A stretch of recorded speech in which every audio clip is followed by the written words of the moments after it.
사도신경으로 우리의 신앙을 고백합니다. 전능하사 천지를 만드신 하나님 아버지를 내가 믿사오며 그 외아들 우리 주 예수 그리스도를 믿사오니 이는 성령으로 잉태하사 동정녀 마리아에게 나시고 본디오 빌라도에게 고난을 받으사 십자가에 못 박혀 죽으시고 장사한 지 사흘 만에 죽은 자 가운데서 다시 살아나시며 하늘에 오르사 전능하신 하나님 우편에 앉아 계시다가 저리로서 산자와 죽은 자를 심판하러 오시리라. 성령을 믿사오며 거룩한 공회와 성도가 서로 교통하는 것과 죄를 사하여 주시는 것과 몸이 다시 사는 것과 영원히 사는 것을 믿사옵나이다. 아멘. 찬송가 300장입니다.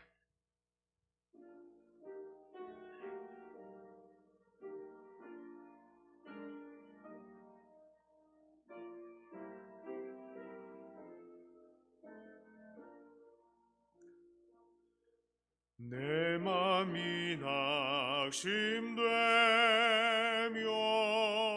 근심에 눌릴 때 주께서 내게 오사 위로해 주시네. 가는 길 캄캄하고 괴로움만이 나 주께서 함께하며 내 짐을 지시네. 이 내가 내게 족하네. 이 내가 족하네. 이 괴로운 세상 지날 때 이 내가 족하네. 희망이 사라지고 친구 날 버릴 때 주 내게 속삭이며 새 희망 주시네. 싸움이 맹렬하여 두려워 떨 때에 승리의 왕이 되신 주 음성 들리네. 이 내가 내게 족하네. 이 내가 족하네. 이 괴로운 세상 지날 때 그 내가 족하네. 번민이 가득 차고 눈물이 흐를 때 주 나의 곁에 오사 위로해 주시네. 바람이 닥쳐와서 어려움 당할 때 주님의 능력이 입어 원수를 이기네. 이 내가 내게 족하네. 이 내가 족하네. 이 괴로운 세상 지날 때 그 내가 족하네.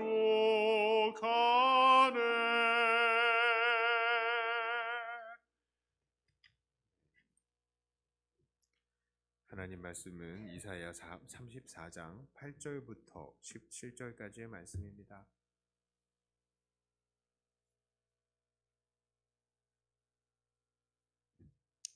34장 8절부터 17절까지의 말씀입니다. 자, 이것은 여호와께서 보복하시는 날이요 시온의 송사를 위하여 신원하시는 해라. 에돔의 시내들은 변하여 역청이 되고 그 티끌은 유황이 되고 그 땅은 불붙는 역청이 되며 낮에나 밤에나 꺼지지 아니하고 그 연기가 끊임없이 떠오를 것이며 세세에 황무하여 그리로 지나갈 자가 영영히 없겠고 당아새와 고슴도치가 그 땅을 차지하며 부엉이와 까마귀가 거기에 살 것이라.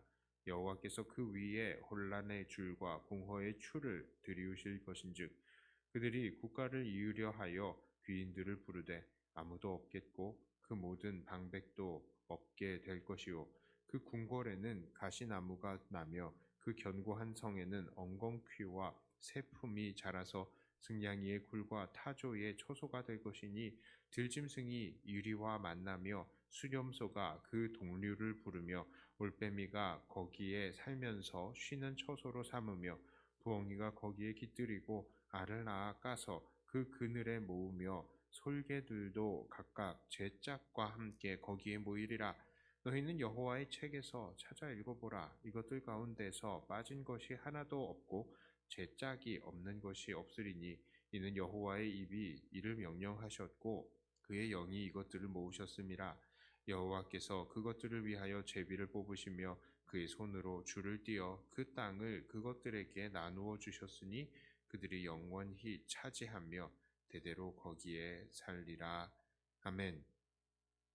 자, 오늘 본문에 특별히 16절의 말씀은 아주 유명한 말씀이고 우리가 아주 자주 들었던 말씀이죠. 16절에 뭐라고 이야기합니까? 너희는 여호와의 책에서 찾아 읽어보라.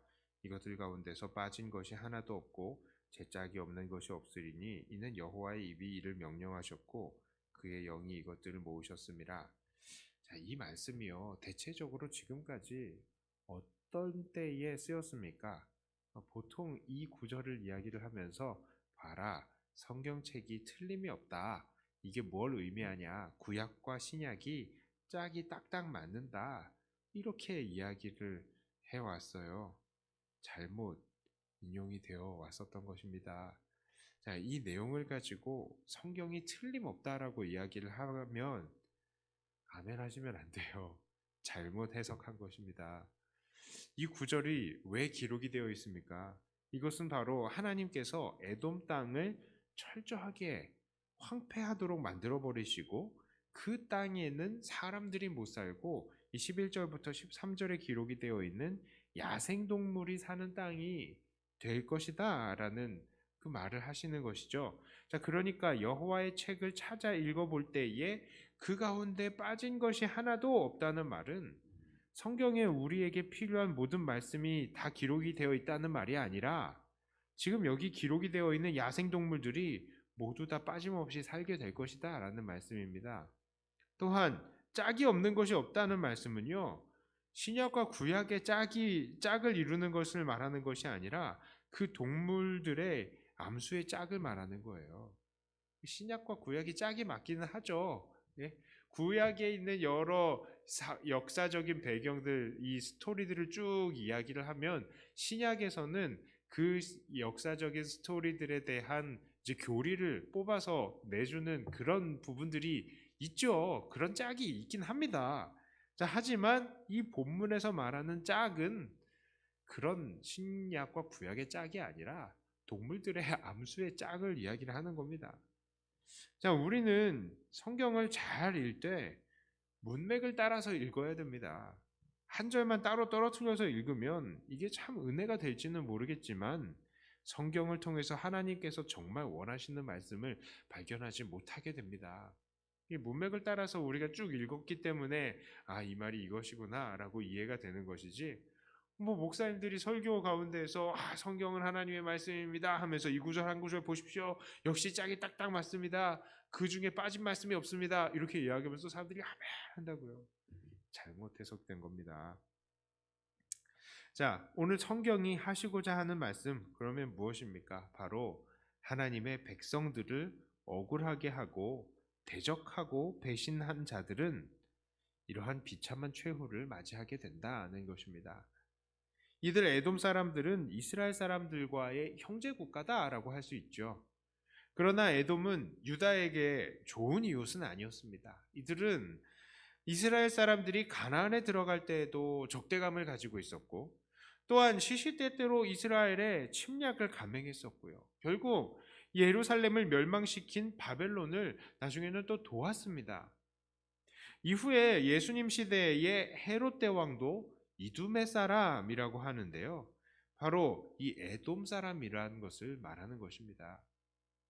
그들은 정말로 오랜 세월 동안 질투심과 적개심으로 이스라엘 사람들을 대했습니다. 이스라엘의 입장에서 이들의 적개심은 너무나 억울한 것이죠. 그러나 그 억울함을 하나님께서 풀어주신다는 말씀이십니다. 34장 8절에요. 이것은 여호와께서 보복하시는 날이요 시온의 송사를 위하여 신원하는 해라.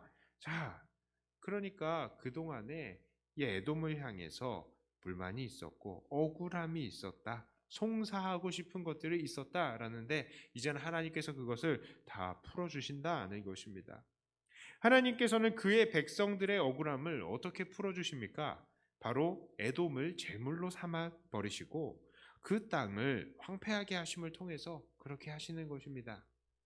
6절과 7절에 나타난 피에 만족하고 기름이 윤택하다라는 말은 그만큼 많은 짐승들이 죽임을 당한다라는 것입니다.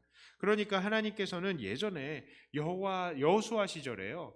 여리고 성을 전체를 싹 다 죽이고 불태워서 거기 있는 동물마저도 사람뿐만이 아니라 동물마저도 다 죽이고 불태워서 하나님 앞에 제물로 만들었던 것처럼 그러니까 우양 가축들이 죽는 경우는요 언제냐 싹 이렇게 죽는 경우는 언제냐 사람이 다 죽어야 가축이 다 죽어요. 전쟁을 했을 때에 사람만 죽이는 그런 전쟁이 있는가 하면 우양까지 다 죽이는 건 무엇이냐 진짜 전부 다 싹 죽이는 거예요. 그러니까 싹 죽여서 여리고성의 그 그 전쟁처럼 모든 것이 다 싹 죽어야 이 짐승들마저도 죽는 경우가 나오는 거거든요. 그러니까 이런 것처럼 지금 이 에돔 전체를 그렇게 제물로 받으시겠다라는 그런 말씀을 하고 계시는 것입니다. 여리고성처럼 말이죠. 자, 그래서 이제는 더 이상 사람이 발붙일 수도 없고 황폐해져서 그저 야생동물이나 사는 땅으로 만들어 버리시겠다라는 말씀입니다.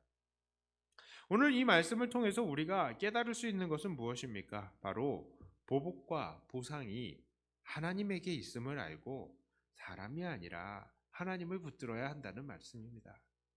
오늘 8절에 이렇게 말씀하시죠. 이것은 여호와께서 보복하시는 날이요 시온의 송사를 위하여 신원하시는 해라. 보복하시는 날 그리고 신원하시는 해. 자, 그렇습니다. 전능하시고 정의로우신 하나님은 그 백성들의 억울함을 보복해 주시고요.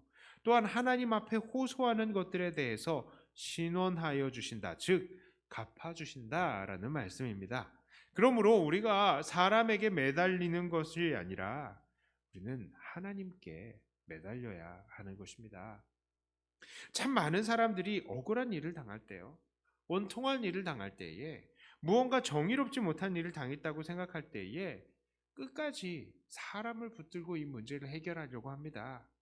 아주 작은 문제들도 내가 잘했네, 네가 잘못했네 하면서 사건의 시시비비를 따지죠. 하지만 사람들은 그 문제들을 아주 다 정확하게 해결하기 어려울 때가 많습니다. 왜 그렇습니까? 사람들은요, 완악해서 자기가 정말로 잘못한 것을 인정하지 않을 때가 있죠. 또 사람들은 악할 뿐만 아니라 무지해서요. 자기가 잘못한 것들을 정말 깨닫지 못할 때도 있어요. 깨닫지 못할 때도 있어요. 그래서 사람들은 이런 문제를 법으로 해결해 보려고 합니다. 법정에 고소와 고발을 하죠. 그러나 그렇다고 할지라도 이 땅에 정의가 완전하게 구현이 되지는 않는 것입니다. 법을 집행하고 판단하는 사람들은 또 어떻습니까? 이 사람들도 완전하지 않거든요. 자, 요즘 코로나로 인해서 교회가 세상 사람들에게 욕을 많이 먹는데 어떤 부분에 있어서는 교회가 잘못한 것들도 있죠. 자, 그렇지만 억울한 부분들도 많이 있습니다. 사실상 바이러스는 사람과 장소를 가리지 않습니다. 그래서 감염이 전파되는 곳은요, 병원도 있고, 카페도 있고, 목욕탕도 있고, 음식점도 있고, 심지어 가족 간에도 바이러스가 전파가 돼요. 자, 그런데 유독 교회에서 바이러스가 전파됐다라는 말이 나오면 사람들이 눈에 아주 쌍심지를 켭니다. 그리고 교회가 문제라고 하고요. 교회 예배를 없애야 된다고 말하고요. 이 교회 자체를 없애야 된다고 말하는 사람들도 있습니다.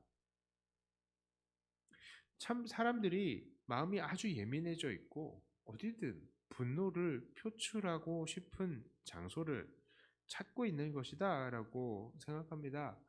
그렇죠. 사람들이 목욕탕에서 코로나 나왔다고 목욕탕 없애라 하지 않고 공장에서 코로나 발생했다고 그래서 공장 없애다, 회사 없애라 이렇게 이야기를 하지 않는데 유독 교회만 그러는 겁니다. 그런데요. 이런 사람들에게 사람들이 야, 너희들 마녀 사냥하지 마라. 교회만 차별하지 마라. 이렇게 말을 한다고 해봅시다. 그러면 세상 사람들이 아, 그렇습니까? 이렇게 순순히 납득해 줄까요? 전혀 그렇지 않습니다. 왜 그렇습니까? 이들은요, 원래부터 교회가 싫었거든요. 교회가 원래 싫었는데 이때다 싶으니까 더 교회를 핍박하는 겁니다. 이런 사람들에게 아, 우리가 억울하다고 아무리 호소해도 문제는 전혀 해결이 되지 않아요. 또한 이런 문제를 가지고 우리가 법적인 호소를 할 수도 없는 것이죠. 예. 게다가 이런 것을 가지고 그래 우리 과학적으로 한번 접근해 보자 하고요. 여기도 걸렸지, 여기도 걸렸지, 여기도 걸렸지. 왜 교회만 가지고 그러냐? 이렇게 얘기를 하잖아요. 그럼 사람들이 또 이렇게 이야기합니다. 역시 믿는 사람들 쪼잔하다. 어떻게 해서든지 변명하고 야 진짜 한마디 안 지려고 그러네. 아 그런다고요. 이런 문제 속에서 우리 믿는 사람들은 어떻게 해야 합니까? 그냥 우리는 이때에 잠잠히 하나님을 의지하면 되는 것입니다. 그러면 하나님께서는 모든 문제를 해결해 주십니다. 바로 하나님의 정확한 보복과 보상을 통해서 말씀입니다. 사람의 보복과 보상은 미약하고 부족하지만 하나님은 정확하십니다. 사람이 이것을 정확하게 판단하지 못하고 정확하게 보상과 보복을 하지 못했다 한다면 하나님께서 정확하게 이것들을 이루어 주시는 것입니다. 괜히 사람이 나서서 뭔가 해결해 보려고 했다가 긁어부스럼이라는 말이 있죠. 교회가 지금 이때에는 그냥 하나님을 의지하는 것이 맞습니다. 괜히 긁었다가 부스럼만 나고요. 복음 전파에 도움이 되지 못하는 부분들이 있는 것입니다. 이제 말씀을 정리합니다. 하나님은 어떤 분이십니까? 정확한 보복과 보상을 통해서 대적들을 심판하시고 하나님의 백성들을 위로하십니다. 우리가 오늘날 이 땅에 살고 있는 이 싸움 또한 우리가 많은 이 억울함을 가지고 있고 이 분명히 코로나뿐만 아니라 세상의 모든 것들이 마찬가지입니다. 믿는 사람들이 계속 불리한 싸움을 하게 되어 있습니다. 그러나 이 모든 과정 속에서 하나님께서 결국 정확하게 보복하시고 보상해 주실 것입니다. 그러며 하나님의 이 대적들을 심판하시고 백성들을 위로해 주시는 것입니다. 그러므로 오늘날 우리들도 사람 붙들지 말고 끝까지 하나님 붙들며 인내하시기를 바랍니다. 그러면 오늘도 비록 우리의 삶이 어렵겠지만 이렇게 끝까지 하나님을 붙듦을 통해서 하나님께서는 위로와 평강을 우리에게 허락해 주실 것입니다. 이렇게 끝까지 하나님을 의지하며 결국 하나님께서 주시는 위로와 평강을 다 받아 누리시는 저와 여러분들이 다 되시기를 주님의 이름으로 축복합니다. 기도합니다. 하나님 아버지 감사합니다. 하나님은 정확한 심판과 판단으로 보복하시고 보상하시는 분이심을 우리가 다시 한번 보았습니다. 하나님, 우리가 그때까지 참고 기다리는 사람들이 되게 하여 주시옵소서. 많은 부분들이 어렵습니다. 억울합니다. 우리가 예수 믿는 자들로 이 세상을 산다는 것은 참 많은 손해를 감수하는 것입니다. 그러나 우리가 그때마다 사람들을 의지하지 않고 오직 하나님만 붙들게 하여 주시옵소서. 그리하여서 정확하게 심판하시고 정확하게 우리에게 보상하시는 우리 아버지 하나님의 그 은혜로 인하여서 우리가 좋은 날을 보게 하여 주시옵소서. 하나님, 매일 우리의 삶이 이것이 쉽지가 않지만 오늘도 우리에게 그 마음에 위로를 주시고 소망을 주시며 견뎌 나갈 수 있게 하여 주시옵소서. 우리 백동교회 모든 성도님들 하나님께서 은혜에 은혜를 더하여 주시고 특별히 이 힘겨운 싸움을 싸우고 계시는 우리 김현숙 권사님 강건케 하여 주시고 하나님 날마다 이 어려운 육체의 이 부분들이 있지만 하나님을 의지함으로 그 마음은 늘 천국이 되게 하여 주시고 그 기쁜 나머지 이 육체마저도 강건하게 하여 주시옵소서. 온전하게 회복이 되어 의사들도 가족들도 교우들도 다 깜짝 놀랄 결과를 하나님 우리가 보게 하여 주시옵소서. 이 시간에 기도합니다. 기도의 모든 내용들이 주님의 기쁨이 되고 우리가 기도하면서 더 성숙해가는 시간이 되게 하여 주시옵소서. 감사드리며 우리 주 예수님 이름으로 간절히 기도드리옵나이다. 아멘. 하늘에 계신 우리 아버지여, 이름이 거룩히 여김을 받으시오며 나라의 임하옵시며 뜻이 하늘에서 이룬 것 같이 땅에서도 이루어지이다. 오늘날 우리에게 일용할 양식을 주옵시고 우리가 우리에게 죄 지은 자를 사하여 준 것 같이 우리 죄를 사하여 주옵시고 우리를 시험에 들게 하지 마옵시고 다만 악에서 구하옵소서. 대개 나라와 권세와 영광이 아버지께 영원히 있사옵나이다. 아멘. 하는 말씀 가지고 또 가지고 나온 교회를 위해서 기도하시고 가지고 나온 기도 제목으로 기도하시다가 돌아가도록 하겠습니다.